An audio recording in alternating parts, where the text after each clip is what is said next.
Guinea Bissau imezoea misukosuko ya kisiasa kwa miaka mingi, lakini msukosuko wa hivi karibuni ni wa aina tofauti. Hauonekani kama sura nyingine tu katika historia ya machafuko, bali kama jaribio la kufafanua upya maana ya mapinduzi.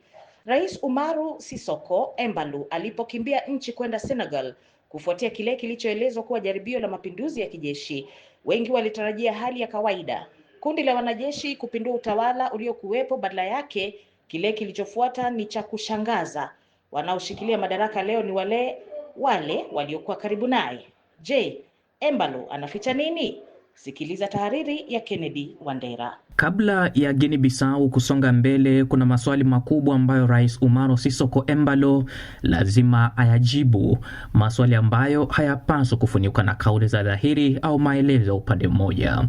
Kwanza, ikiwa jeshi lilipindua serikali yako, kwa nini karibu kila mtu aliyeteuliwa kuongoza serikali ya mpito ni mshirika wako wa karibu? Je, mapinduzi yanaweza vipi kugeuka kuwa maendeleo wa mtandao wako wa kisiasa?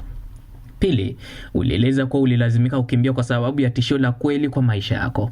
Lakini ikiwa tishio hilo lilitoka kwa jeshi, kwa nini wale wanaosema kuwa waliokuwa sehemu ya wapindua ndio wanaopewa dhamana ya kuongoza kipindi cha mpito?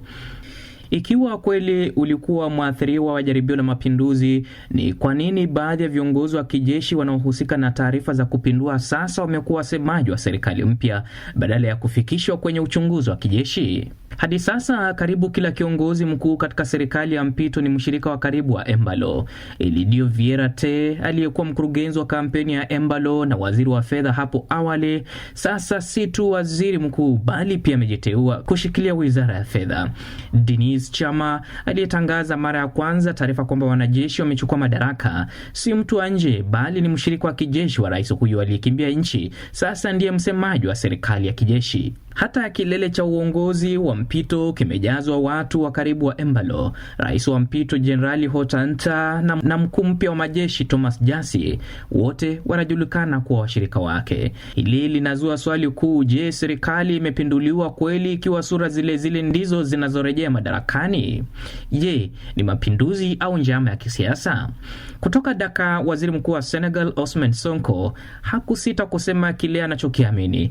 Alieleza matukio haya kama njama iliyopangwa na kuongeza kwamba si jambo sahihi. Kauli yake inaendana na wasiwasi unaozidi kuenea katika ukanda huo. Huko nyumbani, mgombea mkuu wa upinzani Fernando Diaz anaenda mbali zaidi. Anasisitiza kwamba Embalo alibuni mapinduzi ya serikali kufisha kushindwa uchaguzi, akisema taifa limekuwa mhanga tena wa mapinduzi ya uongo. Kwa Diaz, haya si mapinduzi halisi bali ni mbinu ya kisiasa kufuta mchakato wa kidemokrasia.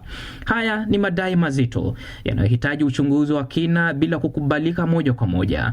Hata hivyo, hayawezi kupuuzwa. Muundo wa serikali ya mpito ulivyojaa watu wa kundi moja hauondoi shaka hiyo. Guinea Bissau imewahi kushuhudia mapinduzi ya kweli na pia migogoro inayotengenezwa kwa maslahi ya kisiasa. Tukio hili linapima uwezo wa Africa Union na ECOWAS kukabiliana na mbinu mpya ambapo utawala unabaki ndani ya kundi moja, lakini demokrasia inasimamishwa bila kupinduliwa moja kwa moja.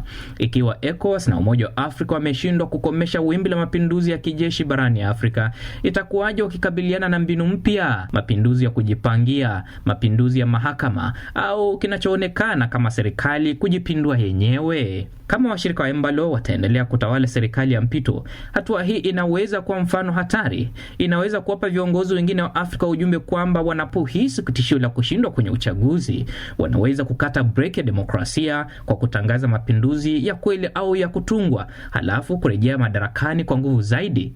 Hii itakuwa njia kuua demokrasia kimya kimya barani Afrika, huku ikionekana nje kama mchakato wa mpito wa kawaida. Wananchi wa Guinea Bissau wanastahili ukweli, uhalali na njia ya wazi ya kurejea kwenye uchaguzi, si mikutano ya kificho ya kundi moja la kisiasa kujipambanua kama uongozi wa mpito. Iwe haya ni mapinduzi ya kweli au ya kutengenezwa, matokeo ni yale yale. Demokrasia imesimamishwa na mustakabali wa taifa sasa uko mikononi mwa watu wale waliokuwa nyuma utawala uliodaiwa kuanguka. kuibuka.